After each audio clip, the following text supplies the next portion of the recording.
મુલાકાત વચ્ચે કોંગ્રેસે ઉઠાવ્યો સિંહના સંરક્ષણનો મુદ્દો। કોંગ્રેસના ધારાસભ્ય શૈલેષ પરમારના સરકાર પર આક્ષેપો।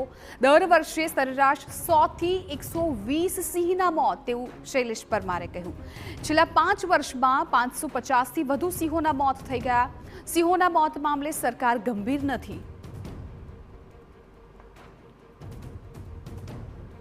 એશિયાટિક સિંહો છે એ સરેરાશ દર વર્ષે 100 થી 120 સિંહોના મૃત્યુ થાય છે। છેલ્લા 5 વર્ષમાં આપ જોશો તો રાજ્યની અંદર એશિયાટિક સિંહોના લગભગ 550 કરતાં પણ વધારે મૃત્યુ થયેલા છે। અને એનું મુખ્ય કારણ ગુજરાત સરકાર જે રીતે સાસણગીર વિસ્તારની અંદર ખાણ ખનનનો જે રીતે ગેરકાયદેસર વહીવટ થઈ રહ્યો છે તેની પર બાન નથી। મોટા મોટા રિસોર્ટો, ફાર્મ હાઉસો, બાંધકામો જે થઈ રહ્યા છે એ અનુસંધાનમાં એ વિસ્તારના સિંહો છે એ સિંહો બીજા વિસ્તાર તરફ પણ વળ્યા છે।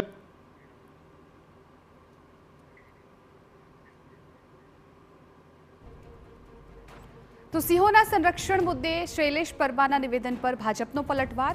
જૂનાગઢના ધારાસભ્ય સંજય કોરડિયાએ કોંગ્રેસ પર સાધ્યું નિશાન।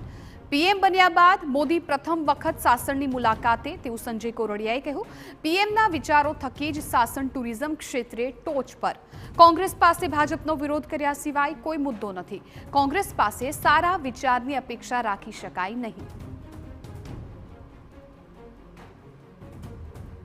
સાસણ તો નરેન્દ્રભાઈના વિચારનું સ્ટેશન છે અને ત્યાં ખૂબ મોટા પ્રમાણમાં દુનિયાભરના પ્રવાસીઓ આવે છે અને આજે એક હાઇટ ઉપર ટુરિઝમ ક્ષેત્રે ગુજરાતની અંદર સાસણ કચ્છની સાથે પહોંચ્યું છે। એટલે નરેન્દ્રભાઈ આવવાથી એક નવી હાઇટ મળશે અને કોંગ્રેસના મિત્રો પાસે, કારણ કે ભારતીય જનતા પાર્ટી શું કરે છે એના વિરોધ કરવા સિવાય કંઈ નથી।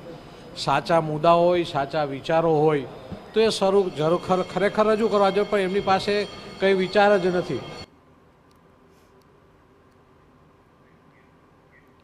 આવતીકાલે મળશે